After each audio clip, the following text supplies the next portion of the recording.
Salam sejahtera, shalom aleichem, assalamualaikum. Ya. Terima kasih kembali buat siapapun yang mau bersedia memberikan waktunya menonton video dalam channel Wartawan Injil.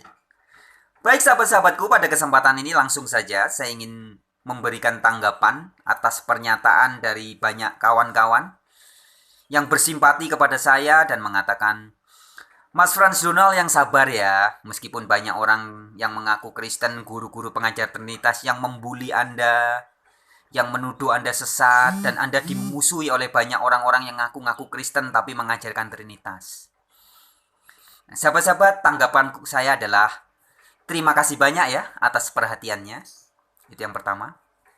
Namun sahabat-sahabatku, yang ingin saya sampaikan adalah sahabat-sahabat tidak usah terlalu bersedih hati ya. Sekali lagi terima kasih banyak atas kepeduliannya, tapi sahabat-sahabat juga tidak usah terlalu bersedih hati. Mengapa? Pertama sahabat-sahabat,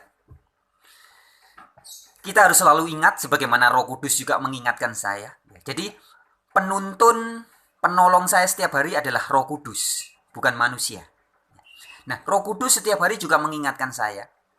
Sebagaimana tertulis di dalam Yesaya 2 ayat 22 dan Yeremia 17 ayat 5 yang mengatakan, jangan berharap kepada manusia, sebab ia tak lebih daripada hembusan nafas. Jadi Yesaya 2 ayat 22 begitu tegas mengingatkan kita semua, jangan pernah berharap kepada manusia. Yeremia 17 ayat 5, terkutuklah orang yang mengandalkan manusia. Jadi kalau kita berharap kepada manusia, apalagi mengandalkan manusia, baik pikirannya, baik tenaganya, baik kata-katanya, maka kita akan terkutuk. Siapa yang bilang? Yeremia 17 ayat 5. Nah, artinya sahabat-sahabat, ketika saya menanggapi atau meresponi tuduhan orang-orang misalkan ya, guru pengajar Trinitas misalkan seperti Deki Gadas atau Verbum Veritatis itu, yang dalam beberapa bulan yang lalu pernah menyebarkan video yang berisi fitnah dan tuduhan-tuduhan tentang saya dan tentang teman saya Beni Irawan dan kawan-kawan. Kami dituduh macam-macam ya, dituduh politeis lah, pengikut Arius lah, nggak bisa apa-apalah, bodoh dan sebagainya, sesat, bidat dan sebagainya ya. Ataupun juga guru-guru yang lain, guru-guru Trinitas seperti misalkan Budi Asali, anak buahnya juga Esra Alfred Soru, atau juga mungkin Pak Bambang Nursena ya, yang menuduh Unitarian, Frans Donald dan kawan-kawan sebagai bidat dan sebagainya. Roh Kudus memberitahu saya bahwa ampunilah mereka, sebab mereka tidak tahu apa yang mereka perbuat. Ya sahabat-sahabatku, Roh Kudus begitu jelas memberitahu saya, bukan sekali dua kali, selalu. Ketika ada orang yang menuduh dan memfitnah saya macam-macam, Roh Kudus berkata, ampunilah mereka, sebab mereka betul-betul nggak sadar, nggak ngeh apa yang sedang mereka perbuat terhadap saya. Roh Kudus memberitahu saya sahabat-sahabatku, sebagaimana tertulis dalam Efesus pasal 2 ayat 2 dan Efesus pasal 6 ayat 12, bahwa sesungguhnya musuh saya atau orang-orang yang memusuhi saya itu bukan orang atau bukan manusia. Jadi musuh saya yang sesungguhnya adalah kuasa-kuasa, spirit-spirit jahat, roh-roh jahat yang ada di udara. Yang memang ketika spirit jahat itu berusaha memusuhi saya, mereka bisa melalui guru-guru agama, pendeta-pendeta, pengajar-pengajar Trinitas, dan lain sebagainya. Tapi orang-orang itu hanya sebagai alat. Dan di mana mereka tidak sadar ketika mereka diperalat oleh iblis, diperalat oleh spirit kuasa jahat untuk memusuhi saya. Efesus 2 ayat 2, Efesus 6 ayat 12. Musuh kita bukan darah dan daging, tapi kuasa-kuasa jahat yang ada di udara. Nah, bagaimana dengan orang-orang seperti nama-nama yang tadi saya sebutkan? Yang sering menyebarkan kabar hoax, kabar fitnah, kabar tuduhan.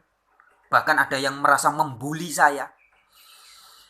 Mas Fran dibully di forum-forum internet. Yang sabar ya mas. Sahabat-sahabatku, sesungguhnya mereka tidak sadar, tidak ngeh apa yang mereka perbuat. Kalau mereka sadar dan mereka ngeh paham betul siapa saya sesungguhnya, mereka tentunya tidak akan melakukan itu semua. Mereka tidak mungkin akan memfitnah dan menuduh saya macam-macam. Kalau mereka sadar dan tahu siapa sesungguhnya saya. Sahabat-sahabatku, Roh Kudus memberitahu saya bahwa saya, Franciscus Donald Ignatius ini, sesungguhnya adalah adiknya Yesus Kristus. Sebagaimana tertulis dalam Roma pasal 8 ayat 29 dan Ibrani 2 ayat 11 sampai 12. Yesus menjadi yang sulung atau kakak tertua, firstborn, di antara banyak saudara. Ya. Jadi Yesus menjadi kakak tertua dan saudara-saudara menjadi adik-adiknya Yesus semua. Dan salah satu adiknya Yesus tuh saya ini orangnya. Itu tertulis di Roma 8 ayat 29. Kemudian dalam Ibrani 2 ayat 11 dikatakan, Yesus tidak malu menyebut mereka sebagai saudara. Jadi Yesus tidak malu menyebut saya ini adiknya Yesus. Nah, artinya sahabat-sahabat, jika saya adalah adiknya Yesus, dan kemudian ada orang yang ngaku-ngaku pengikut Yesus, kemudian menghina saya, memfitnah saya, menuduh saya, sesungguhnya mereka tidak tahu apa yang mereka perbuat. Begitupun ketika Yesus disiksa oleh tentara Romawi atas kesepakatan buruk tokoh-tokoh Yahudi. Apa kata Yesus? Bapa, ampunilah mereka. Karena mereka tidak ngeh, mereka tidak tahu apa yang mereka perbuat. Kalau mereka, ya tentara-tentara Romawi tahu siapa Yesus sesungguhnya, mereka nggak mungkin akan membunuh dan menyiksa Yesus. Tapi mereka melakukan semua itu karena mereka tidak tahu. Nah, begitupun dengan semua pendeta-pendeta, guru-guru yang ngaku-ngaku Kristen, yang sering menuduh saya, Franz Donald, Benny Irawan, dan kawan-kawan sebagai sesat, bidat, apalagi terkutuk dan sebagainya. Mereka melakukan semua itu karena mereka tidak paham dan tidak sadar apa yang sedang mereka perbuat. Dan mereka tidak kenal saya. Kalau mereka ngeh bahwa saya adalah adiknya Yesus, tentu mereka tidak akan melakukan semua itu. Ya, sahabat-sahabatku, itu yang pertama.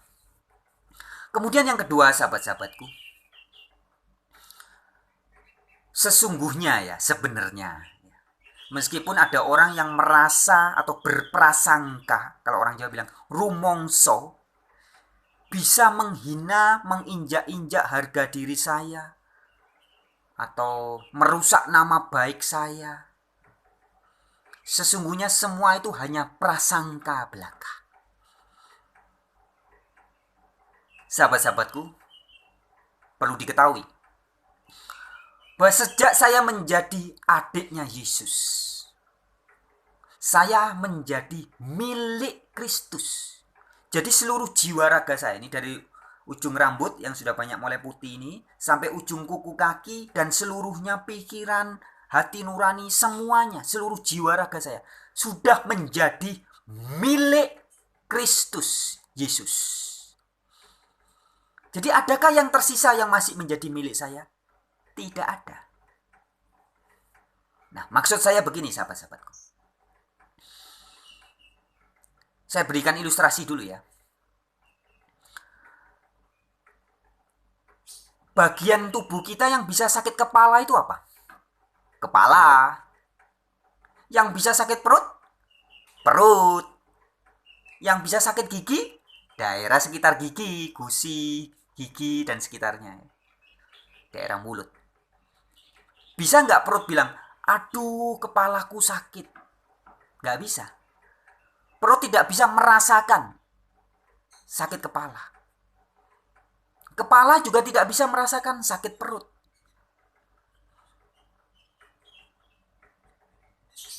Saya berikan ilustrasi lain.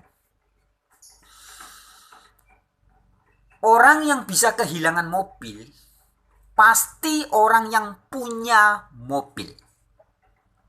Betul? Saya tidak mungkin kehilangan istri karena saat ini saya tidak punya istri. Saya tidak mungkin pacar saya diselingkuhi orang karena saya tidak punya pacar. Hanya orang yang punya suami, di mana suaminya bisa direbut orang. Hanya orang yang punya istri, di mana istrinya bisa diambil orang.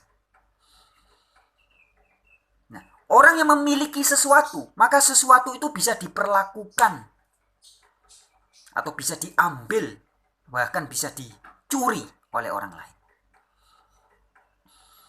Nah, sahabat-sahabatku, ketika saya segenap jiwa raga saya sudah menjadi milik Kristus, maka sesungguhnya sudah tidak ada lagi satupun orang yang betul-betul bisa menghina atau menista atau merusak nama baik saya atau mencabik-cabik harga diri saya. Sudah enggak ada. Jika yang bisa sakit kepala adalah kepala, jika yang bisa sakit perut adalah perut, jika yang bisa sakit gigi adalah daerah sekitar mulut, maka yang bisa merasa terhina, yang bisa merasa tersakiti, hanyalah ego manusia. Sekali lagi ya, yang bisa merasa sakit kepala itu bagian kepalanya manusia. Nah, yang bisa merasa tercabik-cabik harga dirinya atau dirusakkan nama baiknya atau terhina, itu adalah bagiannya manusia apa? Perut. Perut merasa, aduh, aku harga diriku dihina orang. Nggak bisa. Atau gigi, aduh, nama baikku dirusak orang. Nggak bisa. Yang bisa merasa harga diri dan nama baiknya dirusak adalah ego manusia. Manusia yang egonya tinggi, jangankan dibilang, hei kamu bidat, kamu sesat, kamu gila. Pakai baju yang murahan aja dia sudah stres. Baru dibilang, kok badanmu kayaknya bau ya? Waduh, marah.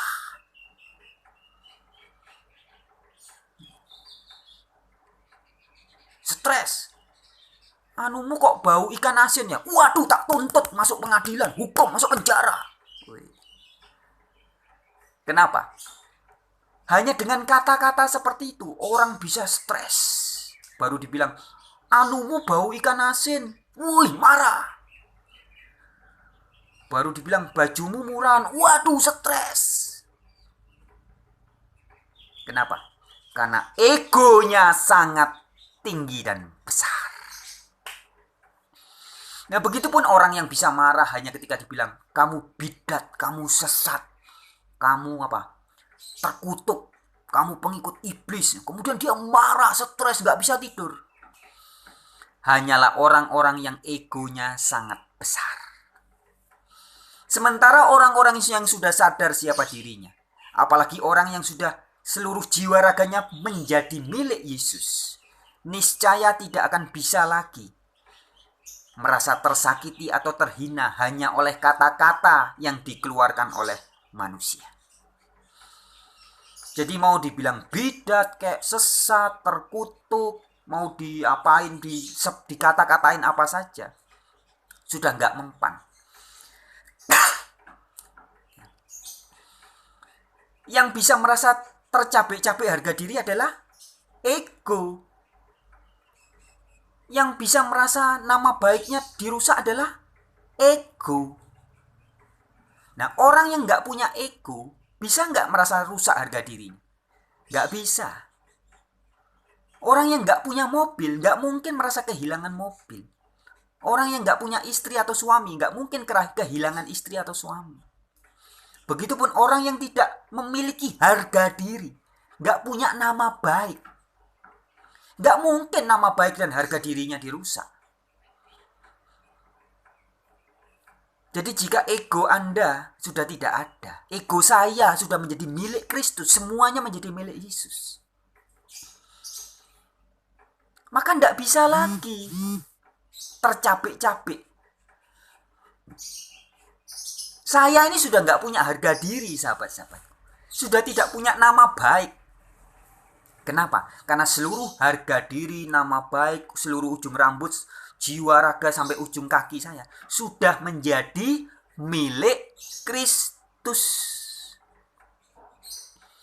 Jadi kalau seandainya ada yang mau merasa tersinggung atau marah jika harga diri dan nama baik saya dirusak orang, yang berhak marah itu adalah si pemilik. Siapa pemiliknya? Yesus. Jadi kalau ada orang yang merasa sedang ingin menghina saya, membuli saya, merusak nama baik saya, merusak harga diri saya, maka siapa yang berhak marah? Kalau memang pengen marah ya, hanya pemiliknya. Nah, siapa pemiliknya ini? Siapa pemilik ini? Pemiliknya adalah Yesus Kristus, kakak saya. Ya. Jadi jelas ya sahabat-sahabatku. Hanya orang yang memiliki ego lah yang bisa. Jadi gini, rasa harga diri, terus apa? Harga diri, nama baik, gengsi. Itu semua kan munculnya ketika kita punya ego. Ketika Anda memiliki ego yang besar, maka Anda akan punya gengsi yang besar, harga diri, nama baik. Sedikit-sedikit harga diri, nama baik. Nah, maka kalau disinggung, nanti kamu tak tuntut ya, pencemaran nama baik. Waduh, aku tersinggung, aku tersakiti. Tapi orang yang tidak memiliki ego yang tinggi, mau dibilang apa aja, santai. Kamu kok nggak sakit hati harga dirimu diinjek-injek? Loh, yang merasa menginjak-injak harga diri saya itu kan orang itu. Lawong faktanya saya tidak punya harga diri. Paham?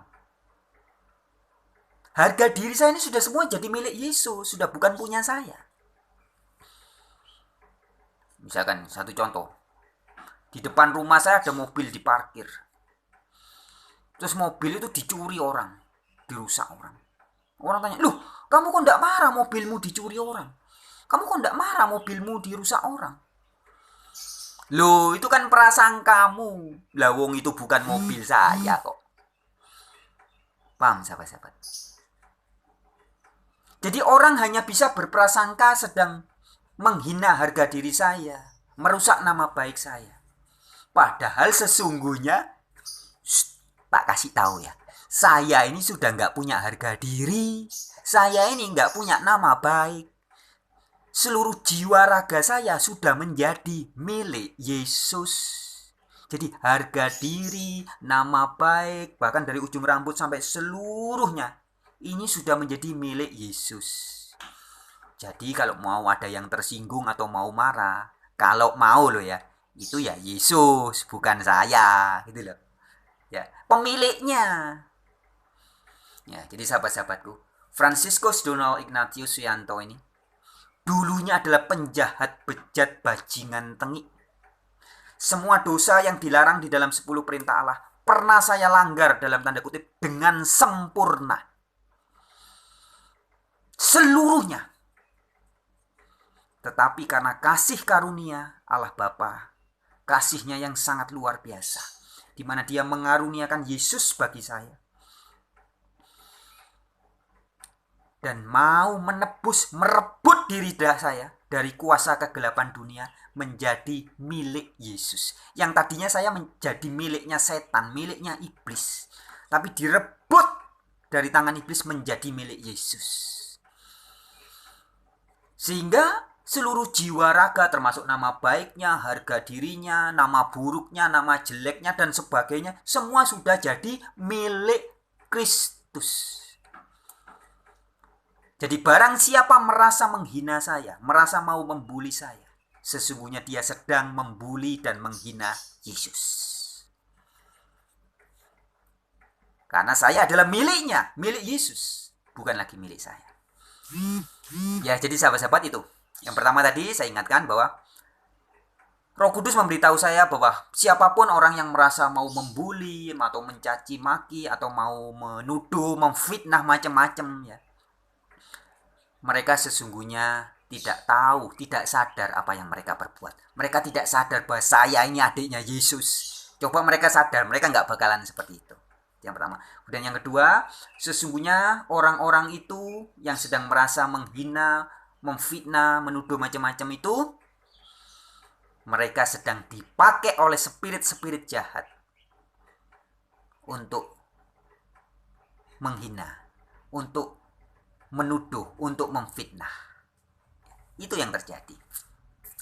Baik sahabat-sahabat, itu saja sih apa yang ingin saya tanggapi sebagai pertama, sebagai perhatian dari teman-teman sahabat-sahabat yang sering memberi semangat ya. Mas Fran yang sabar ya, dimusuhi banyak orang yang ngaku Kristen, yang sabar ya, sering dihujat, dituduh macam-macam oleh pendeta-pendeta pengajar Trinitas dan sebagainya. Sekali lagi terima kasih banyak atas perhatiannya. Tapi sahabat-sahabat, kita juga harus selalu ingat, kiranya teman-teman juga harus sadar ya, siapapun kita, kalau saudara dan saya benar-benar kita percaya kepada Allah, pegang kata-kata Yesaya 2 ayat 22 dan Yeremia 17 ayat 5. Dalam hal apapun juga, jangan berharap kepada manusia. Ini lepas dari kasus saya ya. Lepas dari apa kata orang tentang saya. Sekarang masuk apa kata orang tentang Anda. Mau suami Anda bilang apa, istri Anda bilang apa, anak Anda bilang apa, teman sahabat Anda bilang apa, ataupun orang-orang yang memusuhi Anda bilang apa tentang Anda.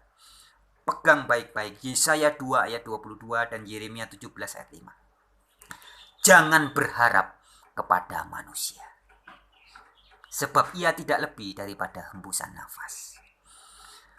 Nah, kalau kita mau nyoba nekat berharap kepada manusia, pasti cepat atau lambat ujung-ujungnya kecewa. Suami berharap banget dengan istri, sebulan, 2 bulan, setahun, 3 tahun, mulai tahun ke-5, tahun ke-7, loh mulai kecewa. Istri berharap kepada suami juga begitu. Awal-awalnya semangat, nanti beberapa waktu kemudian kecewa. Anak berharap juga kepada orang tua secara berlebihan. Ternyata orang tuanya tidak seperti yang diharapkan. Orang tua berharap kepada anak juga. Ternyata anaknya setelah besar tidak seperti yang diharapkan. Bahkan tidak jarang kita pribadi berharap kepada diri kita sendiri. Saya mau berubah, saya akan jadi seperti ini. Ternyata tidak seperti yang kita harapkan. Mengapa? Karena pencipta kita sudah mengatakan, jangan berharap kepada manusia. Loh, diri saya juga manusia. Berarti saya tidak boleh dong berharap kepada diri saya. Tidak boleh. Terkutuklah orang yang mengandalkan manusia. Yeremia 17 ayat 5. Anda mau mengandalkan diri Anda sendiri? Mau jadi diri sendiri? Pasti akan terkutuk. Anda mau mengandalkan orang-orang terdekat, sahabat, suami, istri, anak, orang tua? Yesaya mengatakan, jangan berharap kepada manusia. Saya mau berharap kepada pimpinan saya, bos saya. Anda pasti kecewa. Hari ini banyak orang mengapa kecewa dengan menteri, kecewa dengan Pak Presiden, kecewa dengan pimpinan partai, kecewa dengan tetangga, kecewa dengan si A, si Anu, si Ono, si Ono. Karena mereka tidak mematuhi firman Allah. yang sudah tegas mengatakan, terkutuklah orang yang mengandalkan manusia. Jangan berharap kepada manusia, sebab ia tak lebih daripada hembusan nafas. Ya baik, jangan lama-lama sahabat-sahabat, saya juga manusia, jangan berharap apa-apa sedikit pun dari saya. Kalau saudara dan saya, kita saling berharap, kita saling mengandalkan satu sama lain, terkutuklah kita. Kalau Anda berharap kepada saya, atau saya juga berharap kepada Anda, maka kita pasti akan kecewa. Yesaya 2 ayat 22. Jangan berharap kepada manusia, sebab ia tak lebih daripada hembusan nafas. Baik, shalom, sampai jumpa di dalam video-video yang lain. Haleluya.